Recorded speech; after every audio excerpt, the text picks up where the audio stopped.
okay. We won't celebrate Invasion Day. Australia Day is not okay. We won't celebrate Invasion Day.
Yarpalina, everybody. Thank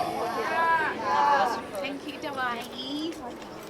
Before we begin, I'd like to introduce Seth Gardner to come up here to give us an official welcome in our traditional language, Palawakani. Thank you, Seth.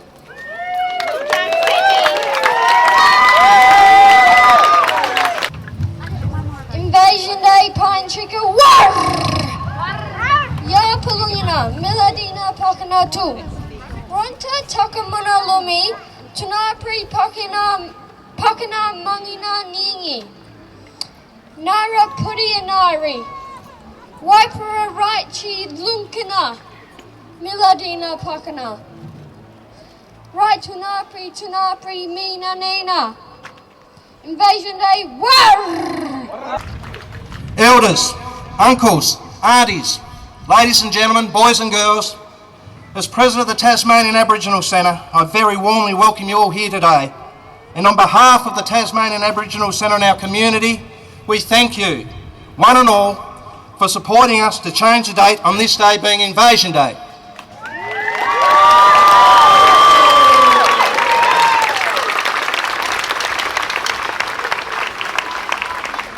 Folks, this event gets bigger and bigger, or this protest gets bigger and bigger every single year.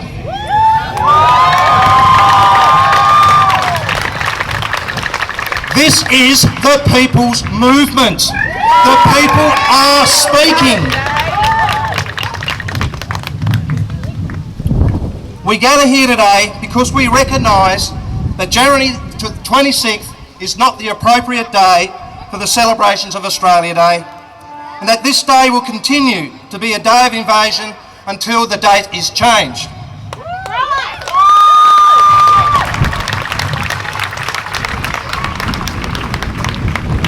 The invasion of Australia has contributed immensely to the poor social, physical and emotional well-being of many Aboriginal people within this country. Prior to this invasion, we were free and healthy peoples with our own laws, customs, governance and our nations. And for the past 228 years, we have been a human race that has been exploited, robbed, violated, discriminated against and been used as objects for science and research. And shame I say. But folks, we too are an amazing people, truly an amazing people. Because each time we get knocked down, we get up. And the people movement is showing it today. Even after we've had our services ripped from us, as in the Aboriginal Legal Service. Our land's disrespected by the state government. A state government that says it wants to strengthen relationships and does nothing at all to solidify the relationship. Aboriginal artwork in our caves being vandalised. And folks, though it takes a lot of energy, it generates a lot of emotion. And I think this is a really important day, and I want to say to everyone, let's be positive about this day, because this day is generating change. You know, it's making people think whether the date's changed or whether the date stays the same. It's important for us to have a day where we can do this and contemplate our future. You know, because there's a lot more than just human beings involved in our beautiful country.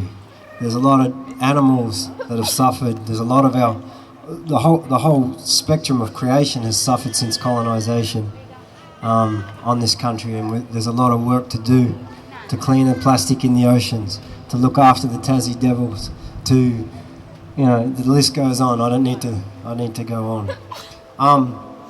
So on this day, I just wanted to say, you mob are all really deadly for coming out, and I'd like to thank Uncle for having me along.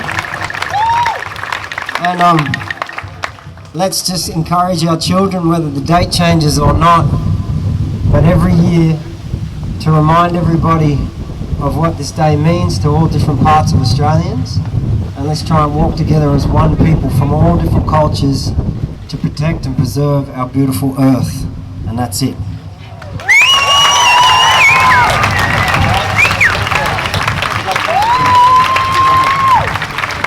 Public discussion that is legitimate, that is honest, that is genuine.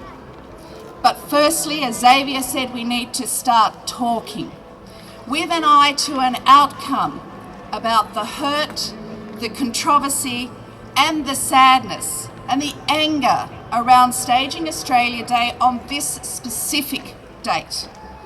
Now, I take great pride in our country and have even greater pride in our state, yet I concur that the choice of celebration date has been short-sighted and dismissive of truth and history. I see your views cannot be merely swept aside. They cannot be treated with the contempt and ignorance, yes, the arrogance that has greeted them, particularly in recent days.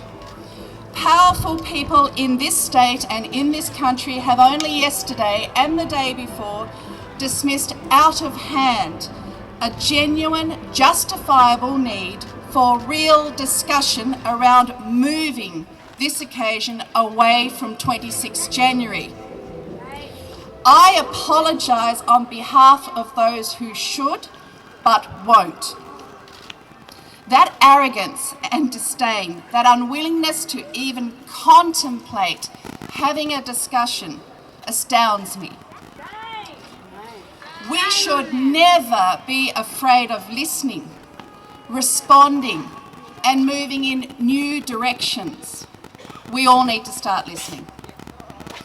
We want everyone to join in an open, unbiased discussion that should spread throughout our whole community. Let's have that discussion, let's have that debate. Let's have an openness to a possibility of change. Let's stop the mere dismissiveness. I'm eager and ready to be in that discussion, and I think it's important we have it. And while we have that discussion, let's take the extra step and start a concurrent and simultaneously honest and transparent discussion around the step that several other Australian states have already taken towards treaties with Indigenous communities.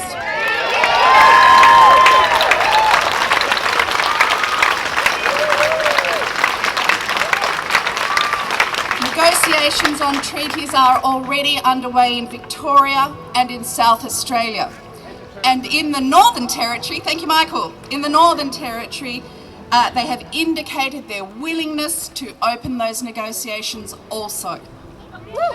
Those are landmark negotiations and landmark discussions involving the entire community. we need to start those discussions here in Tasmania as well. There is no need to fear discussions. No need to fear discussions and conversation. For what is in our hands is the power to meet, to talk and achieve agreement on a shared future. We are the only country in the Commonwealth which does not have a treaty with Indigenous people. So perhaps that important discussion we need to have would start with looking closely at the Canadian experience, at the New Zealand experience, and I've been looking at these things.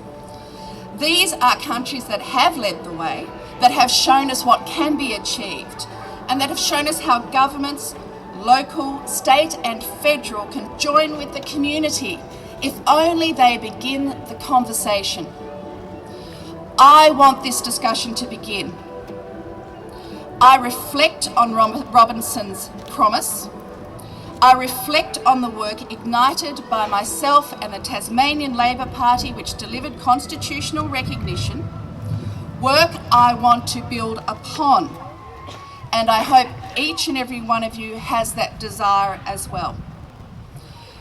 I wear a shell necklace today, which I wore on the first day of my election to Parliament when I delivered my inaugural speech. I wear it as a mark of respect and acknowledgement of my ongoing commitment to moving forward these issues and our relationship. I want us to open our hearts to consider what would it feel like if it was done to me, to open a door through which all others can follow. Let's come together. Let's come together and talk it over. And let's enter that discussion with the genuine belief that we can finally reach an outcome. Thank you. We have some members of the Greens here, thank you. Bob, Cassie and Nick.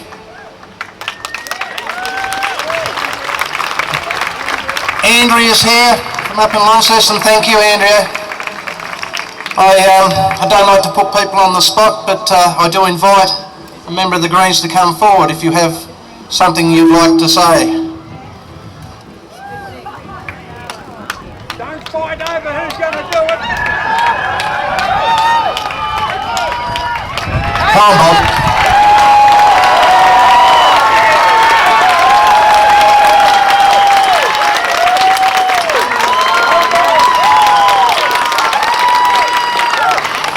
Ladies and gentlemen, Mr. Bob Brown. Thanks for this opportunity. I respect the wreath. I respect that this is Aboriginal country. Always was, always will be.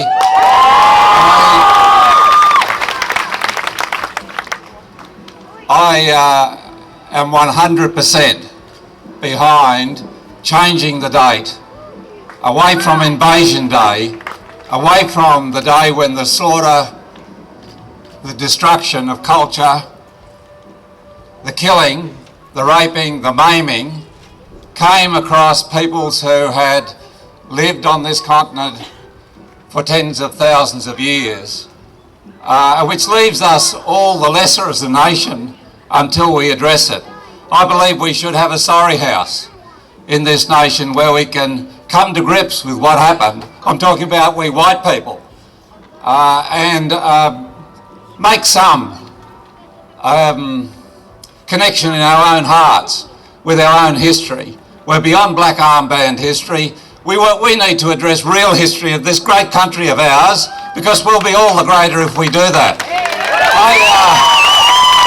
There's plenty of days to go to. I've just tweeted, what about Wattle Day? It's the first day of spring, can be celebrated by everybody. It's already officially recognised. There's plenty of days we can go to, but let's get rid of Australia Day being on Invasion Day. This is Invasion Day. Let's create a new Australian Day, recognising the first people, the First Nation, and all the people of Australia so we can celebrate together. I congratulate the Aboriginal Centre and everybody for being here in the biggest crowd I've ever seen on this issue here in Tasmania. Mr. Bob Brown.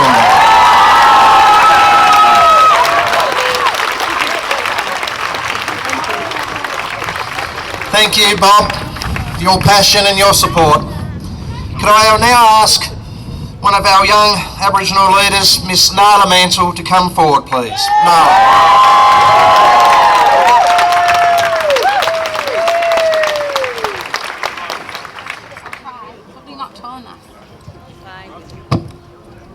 How's that? Yapulingina, mina nala, mina otra pakana palawa luna rala. Mina wingani rala of Ningi Paiwuta Mana, who mangina for Milatina, Palawa Kani, Luutina, and Takarelia. Ngamala Pain Trika, Raichi, Taipani Tu, Luchuita. Hello and welcome everyone. My name's Nala and I'm an ultra proud Tasmanian Aboriginal woman. I'm proud of my ancestors who fought to defend their lands, their culture, their language and their children when the white man invaded their country. I'm proud of my elders and my community who have fought for over 200 years against dispossession, racism, oppression and assimilation, and who have fought for our identity today. Mina wingani so rala lakapawa pakana palawa mapali and raichi karati mana who tunapri the difference between Pain Trika and Nari. Who tunapri mimara today warranta putia kanaplila. Today warranta tunapri and tangana for our old fellas. And who tunapri mimara nika milatina kanaplila putia Nari. I'm also so proud to see so many people here today. Not just Aboriginal people, but so many of our non-Aboriginal friends who know the difference between right and wrong. To the hundreds and hundreds of non-Aboriginal people that have come out today who know that today is not a day of celebration, but a day of acknowledgement and mourning for our old fellas. And who know that the date of this nation's celebration needs to be changed to a different date. You are the true leaders of this country and I pay my respects to everyone that's turned up here today.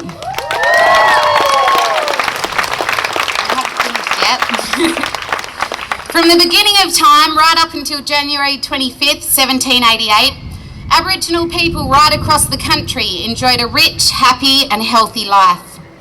They lived in harmony with the land. They had their own laws, customs and traditions and were in full control of their own destinies. On the 26th of January 1788, the British invasion of Aboriginal lands began. And from that time on, the lives of Aboriginal people were destroyed and completely changed forever. The celebrations of the atrocities committed against my people, which began on January 26th, are hurtful, shameful, degrading, and they're downright bloody racist. Those who feel an obligation to our ancestors are not able to join in on the celebrations of January 26. And those of us who feel a sense of shame that a nation would callously gloat about the victory of one race over another while turning a blind eye to the misery that it has caused Aboriginal people of today, they can't join in the January 2026 celebrations either.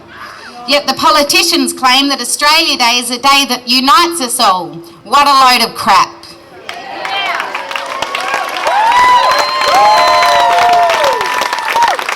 Today is a great day for us to reflect on who we are and what we value as a nation.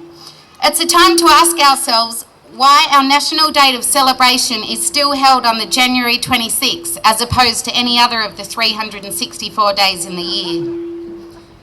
A couple of years ago, the community on Flinders Island discussed how celebrating on January 26 was making everyone feel. They agreed that celebrating on that date made a lot of people feel left out and saw that it was causing a divide within the community. Reflecting those decisions, the Flinders Island Council quietly moved the celebrations to the following weekend. Suddenly, everyone was able to join in and celebrate. The Furneaux Islands Festival is now a glowing success. The move has unified the Flinders Island community, and now everyone can join in the fun. As Xavier mentioned, this year the Fremantle Council, home of the mighty Dockers, also shifted its citizenship celebrations to the 28th of January instead of the 26th. The council copped threats from the Turnbull government, but to its credit, the council stood its ground. And as I look out and see so many people here today and so many people standing up for what's right, I wondered just how many other groups of people will be able to show more leadership than what the politicians have done and make the same changes by this time next year.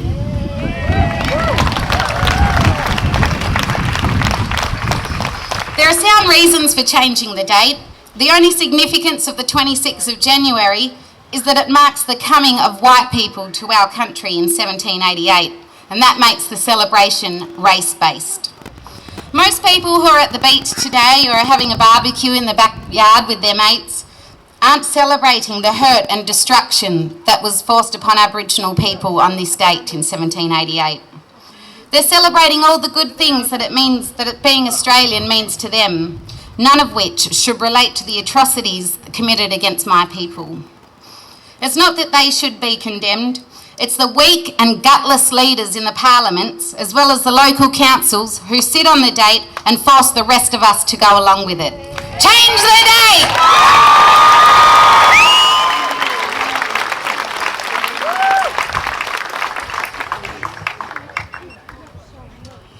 Thank you very much. It's wonderful to see such a great crowd attending this event.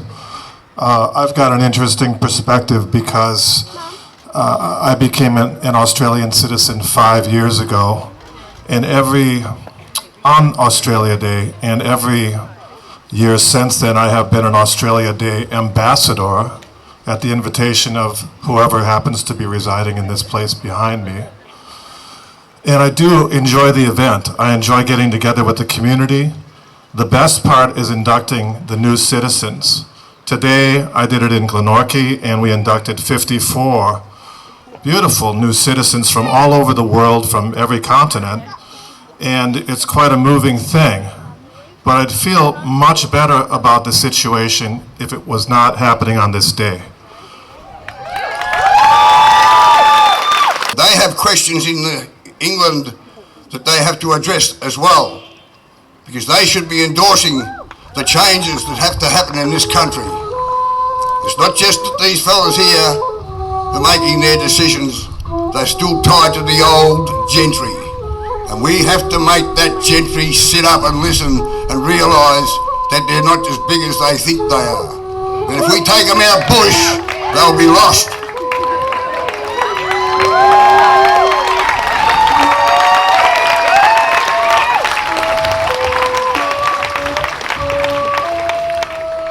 There are people who have made things move that are now gone. And I remember Morgan Mansell, who was first of the Tasmanian Aboriginal men to go on to the National Aboriginal Consultative Committee, which was later changed to the National Aboriginal Congress. He's gone, and we've had some others come past beyond him. We've had other leaders that have stepped up to the plate, and we've achieved big campaigns. In 1978, we had an Aboriginal land rights group. They finished up walking out on them because they bloodied up the numbers against that group. And they said, well, we can't discuss land rights if you're going to load it so that we don't have a voice.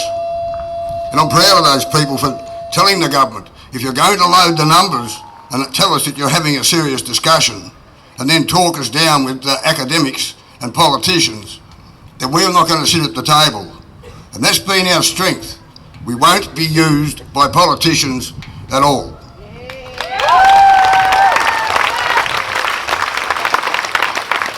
During the 1980s also, Michael had set up the APG, the Aboriginal Provisional Government. It was the one that opened up the doors in the minds of other Aboriginal people right around this country. To see our young people coming up and stepping up into the plate and leading these things. and the changes in our community, speaking our own language. Palawakani. We've got young people decide speaking Palawakani. We've got wonderful health services. One of the best health services in Australia, I think, is the one we've got here in Hobart. That's where I always go. I come all the way from Cape Barren Island to see my doctor down here because I don't trust the quacks up there. Okay, but I'm giving it time, so I better get off here. I want to pay tribute. I want to pay some tribute. I want to pay tribute to the young people who are leading this struggle now. I want to pay tribute to Michael Mansell and Heather Sculthorpe, who have held onto that politic and keep steering us in that direction. Not turning, not waving aside, not turning us, leading us. And I want to remember Ros Langford, who worked so hard with Michael and Heather to break down those barriers. And most of all, to finish off, I want to make a tribute to all of those non-Aboriginal people who are coming along and support us year in, year out. Stand up against their own people to stand up for us. Change the date! Change the date! Change the date! Waranta putia kina plila Lunkana pakana ningeni Waranta kina plila ningalenam Kinaplila Invasion Day. Waranta putia kinaplila Lunkana pakana ningeni. We'll be dancing on the graves if we celebrate Invasion Day. We will not celebrate the killing of our old people. We will not celebrate the killings of our old people. Marching for the ancestors, our old people need more respecting by not celebrating to keep alive the memories. This song is for those who died, disease and killing on our lies, dispossession and dancing on graves. We are crying, gotta change the date. Change the date. Warr. Change the date. Change the date. Warr. Waranta kinaplila ningalenam kinaplila Invasion Day. Waranta putia kinaplila Lukana pakana ningani.